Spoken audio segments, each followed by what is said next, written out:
নমস্কার বন্ধুরা, food lover চ্যানেলে সবাইকে স্বাগত জানিয়ে আজকের ভিডিওটি শুরু করছি। আজকে আপনাদের সাথে শেয়ার করব দারুণ স্বাদের একদম ইউনিক একটা রেসিপি। আপনারা যারা সয়াবিন পছন্দ করেন তাদের কিন্তু রেসিপিটা খুবই ভালো লাগবে, কারণ এটা খুব সহজে তৈরি হয়ে যায় আর খেতে হয় মাংসের মতন। ভাতের পাশাপাশি এটা রুটি পরোটার সাথে খেতে খুবই ভালো লাগে। তাহলে চলুন রেসিপিটি দেখে নিই। সয়াবিন দো পেঁয়াজা বানাবার জন্য এখানে নিয়ে নিয়েছি হাফ বাটি পরিমাণ সয়াবিন। গ্যাসের ফ্লেমটা অন করে একটা পাত্র বসিয়ে দিয়েছি, তাতে দিয়ে দিচ্ছি 1 টিস্পুন লবণ। লবণটা এখানে খুব ভালো করে মিশিয়ে এর মধ্যে দিয়ে দিচ্ছি সয়াবিনের টুকরোগুলো।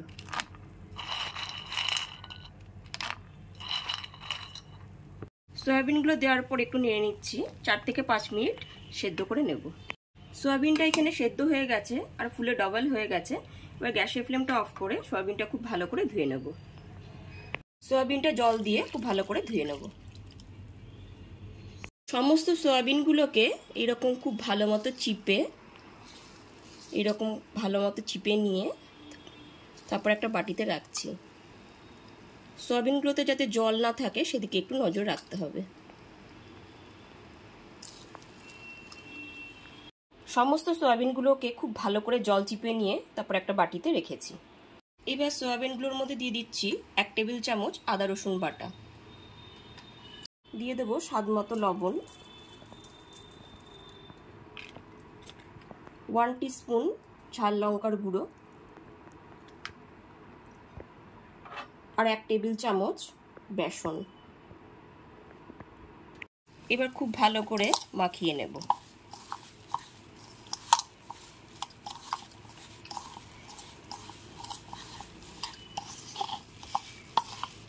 সমস্ত সোয়াবিনের টুকরোগুলোকে ম্যারিনেট করে কিছুক্ষণের জন্য রেখে দিলাম। সোয়াবিনের দো পেঁয়াজা বানাবার জন্য এখানে নিয়েছি 2টো মিডিয়াম সাইজের পেঁয়াজ। পেঁয়াজটাকে এরকম গোল করে আর একটু কুচো করে কেটে নিয়েছি। আর নিয়েছি টমেটোটাকে এরকম কুচো করে কেটে নিয়েছি। আর ক্যাপসিকামকে এরকম চৌকো করে কেটে নিয়েছি। আর নিয়েছি 4টে কাঁচা লঙ্কা। আর এখানে একটা মশলার পেস্ট রেডি করেছি, তার জন্য নিয়েছি 1 টিস্পুন হলুদের গুঁড়ো, 1 টিস্পুন ধনের গুঁড়ো, 1 টিস্পুন জিরের গুঁড়ো, আর খুব সুন্দর একটা কালার আনার জন্য নিয়েছি 1 টিস্পুন কাশ্মীরি লঙ্কার গুঁড়ো। তারপর সামান্য একটু জল দিয়ে একটু গুলে কিছুক্ষণের জন্য রেখে দিয়েছি। গ্যাসের ফ্লেমটা অন করে একটা কড়াই বসিয়ে দিয়েছি। কড়াইটা এখানে খুব ভালো মতো গরম করে নিয়ে তাতে দিয়ে দিয়েছি 2 টেবিল চামচ রিফাইন্ড অয়েল। রিফাইন্ড অয়েলটাকেও খুব ভালো মতো গরম করে নিয়েছি। এবার এতে ম্যারিনেট করা সয়াবিনের টুকরোগুলোকে দিয়ে দিলাম।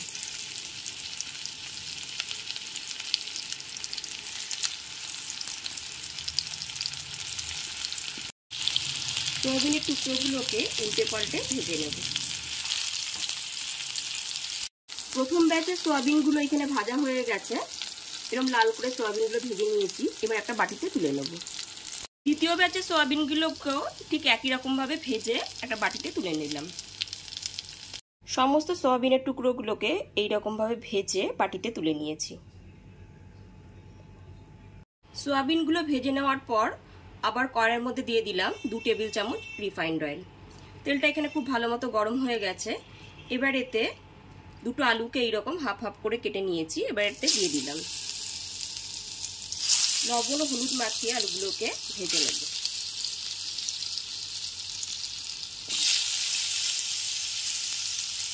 গ্যাসের ফ্লেমটা লো টু মিডিয়ামে করে আলুগুলোকে 4 থেকে 5 মিনিটের জন্য খুব ভালো করে ভেজে নিয়েছি। এবার আলুগুলো একটা বাটিতে তুলে নেব। আলুটা ভেজে নেওয়ার পর ওই একই তেলের মধ্যে কেটে রাখা পেঁয়াজগুলো দিয়ে দিলাম।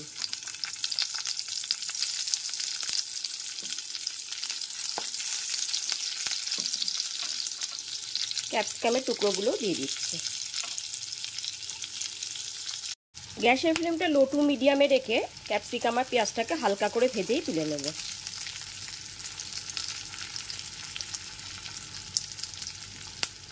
এই একই তেলের মধ্যে ফোড়নে দিয়ে দেব একটা তেজপাতা, শুকনো লঙ্কা আর গোটা গরম মশলা। গোটা গরম মশলার মধ্যে আছে 2টো দারচিনি, এলাচ, লবঙ্গ। এবার হালকা করে ফোড়নটাকে ভেজে নেব।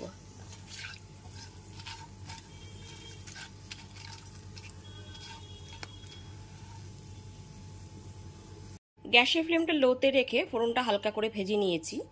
এরপর এর মধ্যে কুচিয়ে নেওয়া পেঁয়াজগুলোকে দিয়ে দিচ্ছি। গ্যাসের ফ্লেমটা লো টু মিডিয়ামে রেখে পেঁয়াজটাকে হালকা করে ভেজে নিয়েছি। এরপর এর মধ্যে টমেটো কুচিগুলো দিয়ে দিলাম।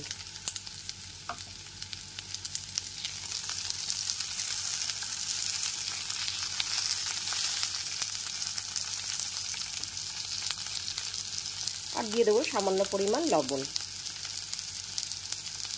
আর দুটো চেরা কাঁচা লঙ্কা দিয়ে দিলাম। এরপর এর মধ্যে 1 টেবিল চামচ আদা রসুন বাটা দিয়ে দিলাম। আদা রসুন বাটাটাকে টমেটোটার সাথে খুব ভালো করে কষিয়ে নিতে হবে।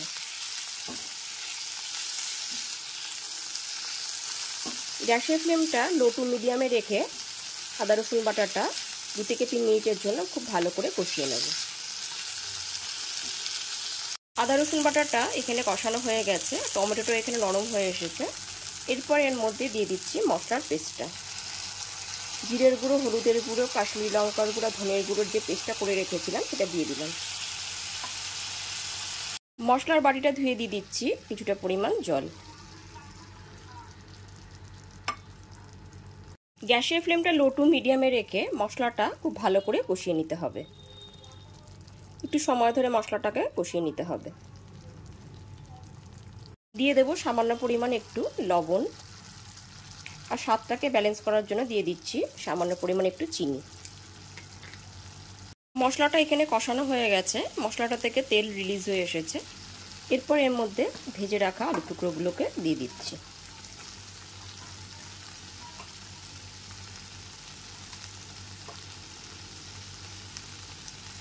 ভেজে নেওয়া আলু টুকরোগুলো দিয়েও 1 থেকে 1.5 মিনিট খুব ভালো করে কষিয়ে নেব।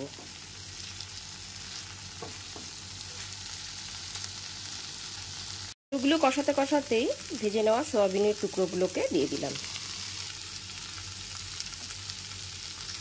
সমস্ত ভেজে নেওয়া সয়াবিনের টুকরোগুলো দেওয়ার পর আরও 2 থেকে 3 মিনিট খুব ভালো করে কষিয়ে নিতে হবে। সয়াবিন আর আলুটা খুব ভালো করে কষানো হয়ে গেছে। এরপর এতে দিয়ে দিচ্ছি সামান্য পরিমাণ জল। এখানে আমি গরম জলেরই ব্যবহার করেছি, খুব বেশি জলের ব্যবহার কিন্তু আমি করব না।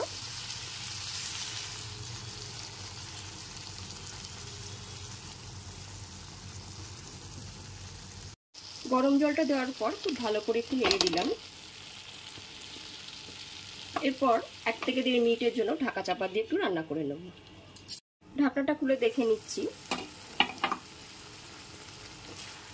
এখানে আলুগুলো খুব ভালো মতো সেদ্ধ হয়ে গেছে। আলুগুলোকে চেক করে নিচ্ছি। এরপর এর মধ্যে ভেজে রাখা ক্যাপসিকাম আর পেঁয়াজটাকে দিয়ে দিলাম।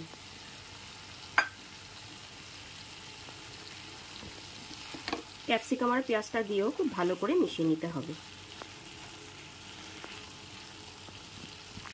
এবার একটু নেড়ে চেড়ে নিলাম। তারপর এর মধ্যে দিয়ে দেবো 1/2 টিস্পুন গরম মশলা গুঁড়ো। গরম মশলা গুঁড়োটা খুব ভালো করে মিশিয়ে নেব।